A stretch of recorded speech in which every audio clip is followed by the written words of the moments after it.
এ নিয়ে আরো তথ্য জানাতে এই মুহূর্তে সুনামগঞ্জের শান্তিগঞ্জে আছেন হিমাদ্রি শেখর ভদ্র। এছাড়া বিস্তারিত আলোচনার জন্য সিলেট আবহাওয়া অফিসে আছেন সহকর্মী ইকরামুল কবির। তার সঙ্গে যুক্ত হচ্ছেন আবহাওয়াবিদ শাহ মোহাম্মদ সজীব হোসাইন। সরাসরি শুরুতেই যাচ্ছি হিমাদ্রির কাছে।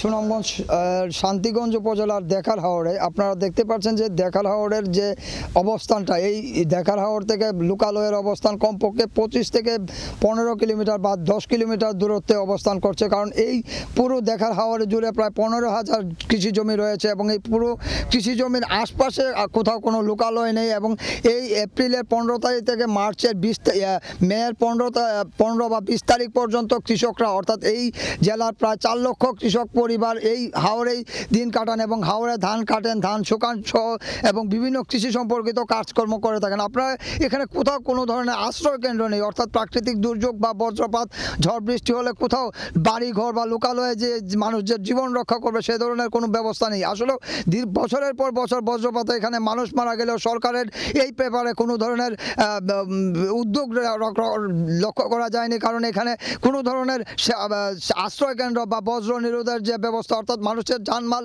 ক্ষতির হাত থেকে বাঁচানোর জন্য যে ব্যবস্থা, সেটা কখনো গ্রহণ করা হয়নি। ফলেই বজ্রপাতে সুনামগঞ্জে ক্রমশ মৃত্যুর হার বাড়ছে। এবং আপনারা জানেন যে এই মৌসুমে কৃষকরা মারা যাচ্ছে এবং বর্ষাকালে মারা যাবে জেলেরা। কারণ জেলেরা উন্মুক্ত হাওরে মাছ ধরবে, মাছ ধরার সময় বজ্রপাত হবে এবং বজ্রপাতে জেলেরা নৌকাতেই পড়ে মারা যায়, অনেক সময় নৌকা থেকে পানিতে পড়ে মারা যায়। আসলে বজ্রপাতে সুনামগঞ্জের মৃত্যু মানুষের একটা নিয়তি হয়ে দাঁড়িয়েছে। কারণ এই বজ্রপাতে কিছু লোক দেখানো প্রকল্প ছাড়া আর কোনো কিছু গ্রহণ করা হয়নি। এখানে কিছু তাল গাছের চারা এবং কয়েকটি শেল্টার আশ্রয় কেন্দ্র নির্মাণ করে এই বিশাল 3,500 বর্গ কিলোমিটারের আয়তনের সুনামগঞ্জের যে হাওর এলাকা, সেই হাওর এলাকার প্রায় 23,000 হেক্টর জমিতে বুড়ো আবাদ হয় এবং এখানে প্রায় 15 লাখ মেট্রিক টন ধান এবং 4.5 লাখ মেট্রিক টন চাল উৎপাদন হয়। আপনারা দেখতে পাচ্ছেন যে গরু নিয়ে কৃষকরা বাড়ি ফিরে যাচ্ছে এবং এই যে কিশোর ছেলে বাড়ি ফিরে যাচ্ছে, সে যদি আকস্মিক বজ্রপাতে আক্রান্ত হয় তাহলে তার বাঁচার কোনো উপায় নেই, অর্থাৎ সে নিরাপদ আশ্রয় পাবে না। সেই নিরাপদ আশ্রয়ের জন্য এই গেল 20 বছরে কোনো সরকারি কোনো ধরনের কৃষক এবং শ্রমিক জেলেদের রক্ষার জন্য কোনো ধরনের উদ্যোগ গ্রহণ করে নাই। তো এই ছিল সুনামগঞ্জের শান্তিগঞ্জের দেখার হাওর থেকে বজ্রপাতের সবশেষ খবর। আমরা এখন প্রাকৃতিক দুর্যোগের এই যে একটি বজ্রপাত, এইটি জলবায়ু পরিবর্তনের কারণে ভয়াবহ আকার ধারণ করেছে। এই ব্যাপারে কথা বলার জন্য আমি এই মুহূর্তে উপস্থিত আছি সিলেট আবহাওয়া অফিসে এবং আমার সঙ্গে সংযুক্ত হয়েছেন এই আবহাওয়া অফিসের আবহাওয়াবিদ শাহ মোহাম্মদ সজীব হোসাইন। জনাব সজীব হোসাইন, আপনাকে ধন্যবাদ জানাচ্ছি এবং স্বাগত জানাচ্ছি আমাদেরকে সময় দেওয়ার জন্য। আমাকে বলবেন, এই যে বছরে 300 জন মানুষ মারা যায় জাতিসংঘের একটা হিসাবে, বাংলাদেশে বৈশ্বিক অবস্থাটা কি? ধন্যবাদ আপনাকে।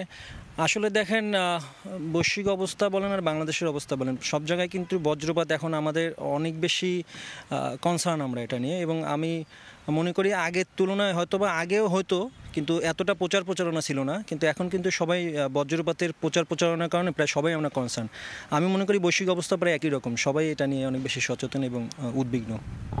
সেক্ষেত্রে এই যে মাঠ পর্যায়ে আমাদের বিশেষ করে বোরো ধানের সময়, তো এই বর্ষা মৌসুম বা বৈশাখ জ্যৈষ্ঠ আষাঢ় এই সময়টিতে বেশি বজ্রপাত হয়ে থাকে। সেখানে মাঠের শ্রমিক থাকে, বিশাল বিশাল হাওরের মধ্যেখানে ধান কাটতে থাকে, এবং তাদের সুরক্ষার ব্যাপারে কি করা উচিত বলে মনে করছেন আপনি? দেখেন, আমাদের আবহাওয়ার ভাষায় মার্চ এপ্রিল মে মাস প্রাক মৌসুম, এই সময় কিন্তু বজ্রপাতটা হচ্ছে এবং এই সময় কৃষক ধান কাটতে মাঠে থাকতেছে। তো আমার পরামর্শ হচ্ছে যে বজ্রপাত থেকে বাঁচার পৃথিবীব্যাপী স্বীকৃত একটাই উপায় হচ্ছে ছাউনির নিচে যাওয়া, মানে ঘর হচ্ছে সবচেয়ে নিরাপদ জায়গা। তো আপনি হাওর অঞ্চলে হয়তো বা বিস্তীর্ণ এরিয়া, এটাকে যদি আপনি মনে করেন যে স্থায়ীভাবে নাও হয়, অস্থায়ীভাবে হলেও ছাউনিটাই সবচেয়ে বেশি নিরাপদ। আমি মনে করি কৃষক প্রতিনিধি এবং আমাদের যারা সংশ্লিষ্ট যারা আছে সবাই এই বিষয়ে মনোযোগ দেওয়া দরকার যে কৃষককে সেভ করতে গেলে ওই সময়টাতে যাতে একটা অস্থায়ী ছাউনির ব্যবস্থা করা যায় ওই কিছু হাওর অঞ্চল ব্যাপী আর কি। সেক্ষেত্রে শনির হাওর, দেখার হাওর কিংবা আরও যে হাকালুকি হাওর, বড় বড় হাওরগুলো আছে, সেখানে এত বিস্তীর্ণ এলাকায় কয়টি ছাউনি দেওয়া উচিত এবং ছাউনিগুলো কী টাইপের হওয়া উচিত বলে মনে করছেন? দেখেন, প্রথম হচ্ছে ঘর। ঘরটাই হচ্ছে সবচেয়ে নিরাপদ আমরা মনে করি। এখন পশ্চিম আকাশে মেঘের রং কালো দেখলেই প্রথম হচ্ছে যে প্রযুক্তি ছাড়া যদি আমি বলি, পশ্চিম আকাশে মেঘের রং কালো দেখলেই ঘরে যেতে হবে। তো আপনাকে ওই হিসাব মেনটেন করেই ঘরের ব্যবস্থাটা করতে হবে, যে আমি পশ্চিম আকাশে মেঘের রং দেখলাম, আমার ওয়াকিং ডিস্টেন্স অথবা ওই দূরত্বে যেন আমার একটা নিরাপদ ছাউনির নিচে আমি যেতে পারি, ওই ভিত্তিতে আসলে চিন্তা করতে হবে।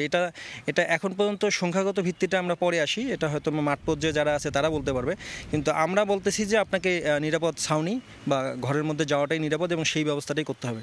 আচ্ছা, বজ্রপাতের পূর্বাভাস তো আপনারা আগে পাচ্ছেন এবং সেই পূর্বাভাসটা মাঠ পর্যায়ে কৃষকের কাছে পৌঁছে দিতে কৃষি বিভাগ সর্বোচ্চ মানে প্রচারণা চালানো উচিত, এবং কৃষকরা অভিযোগ করছে সেই প্রচারণা বা তারা সেই তথ্যটা জানছে না। এটা কী করা উচিত কৃষি বিভাগের?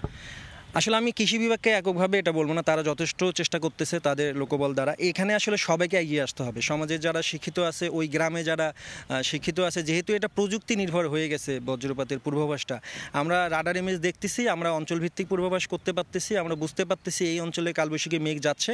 ওই অঞ্চলে কৃষককে কিভাবে মেসেজটা পৌঁছানো যায় যে আপনাদের এলাকায় কালবৈশাখী মেঘ ঢুকতেছে, এটা ওই অঞ্চলে সবাইকে এগিয়ে আসতে হবে, শুধু কৃষি বিভাগ না, শুধু আবহাওয়া অধিদপ্তর না, একেবারে আপামর সবাইকেই যারা এটা বুঝতে পারতেছে যে আবহাওয়া অধিদপ্তর কালবৈশাখীর পূর্বাভাস করছে, তাদের উচিত ওই কৃষককে এই মেসেজটা পৌঁছানো যে আপনারা এই কিছুক্ষণ সময় মাঠে থাকেন না, যাতে আপনারা নিরাপদে থাকতে পারেন আর কি। ধন্যবাদ আপনাকে।